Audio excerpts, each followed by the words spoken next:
مسلم حدیث نمبر 26۔ حسن بن ربی، حماد بن زید، ایوب، ہشام، محمد، فضیل، ہشام، مخلد بن حسین، ہشام، انہوں نے محمد بن سرین سے روایت کی۔ یہ علم دین ہے، اس لیے اچھی طرح دیکھ لو کہ تم کن لوگوں سے اپنا دین اخذ کرتے ہو۔ صحیح مسلم حدیث نمبر 27۔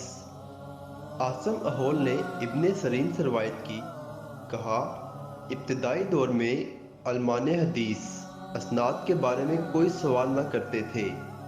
جب فتنہ پڑ گیا تو انہوں نے کہا ہمارے سامنے اپنے رجال حدیث کے نام لو، تاکہ اہل سنت کو دیکھ کر ان سے حدیث لی جائے اور اہل بدعت کو دیکھ کر ان کی حدیث قبول نہ کی جائے۔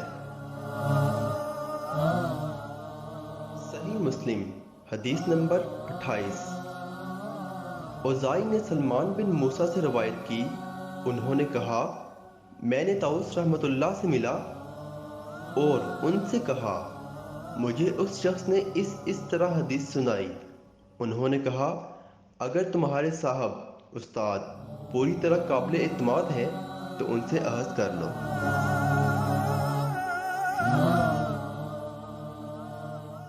صحیح مسلم حدیث نمبر 29۔ سعید بن عبد العزیز نے سلمان بن موسیٰ سے روایت کی، انہوں نے کہا میں نے طاؤس رحمۃ اللہ سے عرض کی فلاں نے ان الفاظ سے مجھے حدیث سنائی۔ انہوں نے کہا اگر تمہارے صاحب ثقافت میں بھرپور ہیں تو ان سے اخذ کر لو۔ صحیح مسلم حدیث نمبر 30۔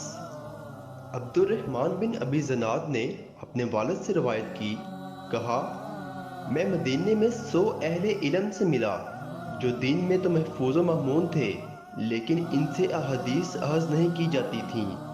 کہا جاتا تھا یہ اس علم کے اہل نہیں۔